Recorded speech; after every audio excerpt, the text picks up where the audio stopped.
My self Anshu Gupta, અને હું નરેન્દ્ર મોદીને બી સેલ્યુટ કરીશ કે નહીં, હું આજે આ આશ્રમમાં છું તો નરેન્દ્ર મોદી અને યોગી બાબા એમને હું આદેશ કરીશ, એમને હું રામ કે દીકરી અને દીકરો બે એક જ સમાન છે, દીકરી ને દીકરો બે એક જ સમાન છે. તો ભવિષ્યમાં પણ જંગના ખિલાડીમાં મેદાનમાં આપણે કોઈને શહીદ થવાનું નથી અને શહીદ રહેવાનું પણ નથી. જો આ લોકો છે જે માનસિક રીતે અસ્વસ્થ છે અને જે આ માનવ સેવા પરિવાર ટ્રસ્ટ દ્વારા તેમની ખૂબ જ સારી સેવા છે અમે તમને બતાવી રહ્યા છે, તે પૂરો આશ્રમ છે જે માનવ પરિવાર ટ્રસ્ટ દ્વારા સંચાલિત છે અને આ લોકો દ્વારા ખૂબ આ લોકોની સેવાઓ કરવામાં આવે છે. તો આપણે જોશું માહિતી કે એ લોકોને કઈ રીતે રાખવામાં આવે છે, એ લોકો કઈ રીતે રહે છે, એની રહેન સહેન, એની સેવાઓ કઈ રીતે કરવામાં આવે છે. કે આજના ટાઈમમાં જે કોઈની પાસે ટાઈમ નથી, એ ટાઈમમાં આ લોકો આવી સરસ સેવાઓ અને જે કહેવાય કે મંદ બુદ્ધિવાળા. હવે મિત્રો તમે જોઈ રહ્યા છો કે જે આપણે આશ્રમની મુલાકાત કરવા માટે આવ્યા હતા એ આશ્રમની કે જ્યાં મંદબુદ્ધિ દિવ્યાંગ લોકો છે જે પોતાની મગજની શક્તિ ગુમાવી ચૂક્યા છે અને જે ભાવનગર અને આજુબાજુના વિસ્તારોમાં ખૂબ જ ખરાબ હાલતની અંદર હોય છે, તો આ આશ્રમ દ્વારા એને સારી રીતે સારા કપડાઓ પહેરાવીને, સારી રીતે જેને કહેવાય ને કે રાખીને, એમની સેવાઓ કરીને, એમને ખાવાનું બધું પૂરતું કરીને એમની માટે એક સારી સુવિધા ઉપલબ્ધ કરાવે છે તે આશ્રમ છે આ.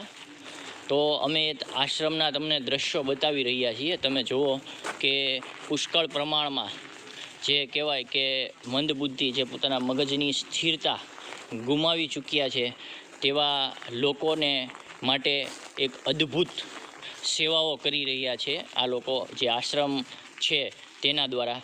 અને અહીંયા ઘણા બધી પ્રકારની અંદર ઘણા બધા અલગ અલગ રીતે જે માનસિક રીતે જે અસ્વસ્થ છે, જે પોતાનું જે અસ્તિત્વ ગુમાવી ચૂક્યા છે તેવા લોકો છે.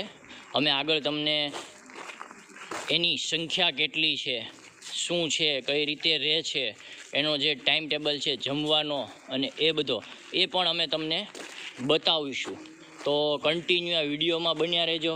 આ જે આશ્રમ છે તેને તમે લોકો કોઈ સેવા કરવા માંગતા હોય, આ લોકોને જમવા માટે કાંઈ દાન કરવા માંગતા હોય તો પણ તમે અહીંયા આવી શકો છો. અમે તમને એડ્રેસ આપશું, એમનો કોન્ટેક નંબર આપશું, બધું આપશું, બરાબર છે. તો ખાસ કરીને આવા લોકો પણ છે જે ખરેખર ખૂબ સારી સેવાઓ કરી રહ્યા છે. અને હવે આ લોકોને ક્યાં અંદર રહેવામાં આવે છે અને કેવી સુવિધા દેવામાં આવે છે એની પણ અમે તમને જે તસવીર છે એ બતાવીશું. તમે જોઈ રહ્યા છો કે આ છે જે મંદબુદ્ધિ અને જે માનસિક રીતે અસ્વસ્થ છે તેવા લોકોની માટે જે ભોજનાલય, કે ત્યારે એ લોકો અહીંયા બપોર, સાંજ અને સવાર ભોજન માટે આ હોલની અંદર એમને બેસાડવામાં આવે છે.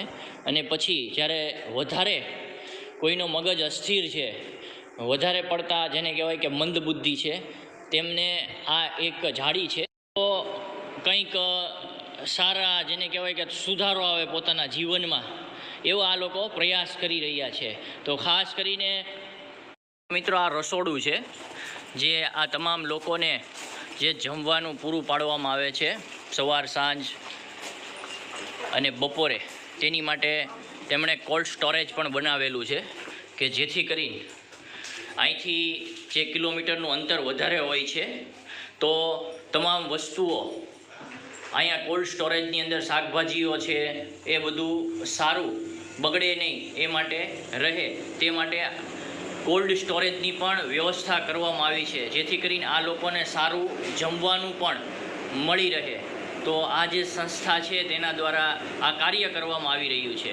જે ઓરડો તમે જોઈ રહ્યા છો આ છે જે મંદબુદ્ધિ કે જે પોતાના મગજની શક્તિ ગુમાવી ચૂક્યા છે તે બહેનો માટેના ઓરડાઓ છે કે એને આવી રીતે રાખવામાં આવે છે. તમે જુઓ જે આરામથી રહી શકે. ઉપર પંખાની વ્યવસ્થા છે, તમે જુઓ છો, બેડની વ્યવસ્થા છે. આવી તમામ પ્રકારની સુવિધાઓ એમના માટે કરી આપવામાં આવે છે. અને ક્યારેક એમની તબિયત બગડે, કાંઈ પણ થાય, નાના મોટી રોગો, તો એમના માટે અહીંયા દવાખાનાની પણ સુવિધા છે. તમે જુઓ છો કે બેડ છે અને સારો એવો પંખો છે, બધી વ્યવસ્થા છે, તમે જોઈ રહ્યા છો. દવા છે. અને રાઠોડ સાહેબ જે છે ડૉક્ટર, તેમના દ્વારા અહીંયા અઠવાડિયામાં 2 ફેરી સેવાઓ પણ આપવામાં આવે છે. તમે આ વિડીયોમાં બન્યા રહેજો. અમે તમને આ ટ્રસ્ટની અંદર જે માનસિક રીતે અસ્વસ્થ છે તે બહેનોને પણ રાખવામાં આવે છે. તે પણ ખૂબ જ સારું કાર્ય છે જે તમે જોઈ રહ્યા છો. જે બહેનો છે તેમને પણ, જે કોઈ તેમના નિરાધાર છે, તેમનું કોઈ છે નહીં, બરાબર છે, એવા લોકોને સહકાર આપીને આ પરિવાર ખૂબ જ એમને એનું જીવન બદલવા માટે કાર્ય કરે છે. બરાબર છે. જો આ બહેનો પણ છે. કેમ છો? મજામાં? યસ. મજા આવે છે? અહીંયા રહ્યો છો? માનવ પરિવારમાં માનવતાના દર્શન થાય જ છે ને, એટલે મજા તો આવે જ. બસ. બીજું કંઈ કહેવા માંગો છો? ના. હે, કંઈક બોલો. લોકોને કંઈ કહેવું છે? નથી કહેવું? જો આ બેને પણ છે અને એ પણ અહીંયા રહે છે અને એમની પણ જીવન બદલવાની કોશિશ કરે છે માનવ પરિવાર દ્વારા. એમને સારી સુવિધા મળે, સારી રીતે રહે, બરાબર છે, એ રીતે તમે જોઈ રહ્યા છો. અને તેમનું જે કહેવાય તેમનું જીવન બદલવાની. અને અહીંયા બીજી એ વ્યવસ્થા છે કે ભાઈઓ અને બહેનોને અલગ અલગ રાખવામાં આવે છે. કેમ છો? બસ મજામાં. સારું સારું છે? હા, એકદમ મજા આવે છે? બહુ મજા આવે છે. શું નામ તમારું? સોલંકી હેતલ. વાહ. જો આ બધા બહેનો છે અને ખૂબ જ સારી રીતે રાખવામાં આવે છે, તમે જુઓ છો. અને આ લોકોનું ખૂબ જ સારું કાર્ય છે, બરાબર છે. અને ખાસ કરીને બિરદાવા લાયક છે. અને આ બહેનો પણ અહીંયા રહે છે, તમે જુઓ છો. અને ખૂબ જ દયનીય હાલતમાં છે કે જેમનું કોઈ નથી, પરિવાર નથી, એમને આ લોકો સહારો આપીને પોતે એક જે છે ખૂબ જ સારું કાર્ય કરે છે. શું નામ? સંતોષી. શું કહો છો? બોલો સંતોષબેન. કેશું આ તમે તમારે બોલવું હોય બોલો. આમાં કયો કાંઈ. हाँ जी बोलो मैं पेट में शरीर में कीड़ा फैल गया ढूंढ किस तरह कोई इब्राहिम मस्जिद, ईश्वर अल्लाह तेरो नाम, सबको दे सन्मुखी भगवान, ताजमहल, कुतुब मीनार, બીજું શું કહેવા માંગો છો? ઇન્ડિયામાં બોર્ડર ઉપર આપણા દોસ્તો ભાઈબંધો, તો બધાને સંયમતા રાખવી પડે. અને મારું એમ કહેવાનું છે કે દીકરી અને દીકરો બે એક જ સમાન છે. દીકરી ને દીકરો બે એક જ સમાન છે. તો ભવિષ્યમાં પણ જંગના ખિલાડીમાં, મેદાનમાં આપણે કોઈને શહીદ થવાનું નથી અને શહીદ રહેવાનું પણ નથી. જે હશે એ આપણો મગજ અને આપણી આસ્થા થી કહીએ આપણે કે ભારત દેશ હંમેશા इंडिया को सलाम અને पाकिस्तान को भी सलाम हमारा गुजरात से. और हम कहते हैं सभी को कि आई लव माय इंडिया. हाँ, ओके, डन डन. તમે જોઈ રહ્યા છો તો આજે અમે તમને દ્રશ્યો જે બતાવી રહ્યા છીએ કે માનવ સેવા પરિવાર ટ્રસ્ટ દ્વારા જે અનોખો એક આશ્રમ બનાવવામાં આવ્યો છે, ભાવનગરથી 42 કિલોમીટર દૂર અને પાલીતાણાથી 16 કિલોમીટર દૂર જે આવેલો છે. અને અનોખી સેવા કરવામાં આવી છે અને બિરદાવા લાયક છે ખાસ આ સેવા. તો આપ પણ આ આશ્રમની મુલાકાત લ્યો અને બને તેટલી તેમને મદદ કરો આ લોકોને.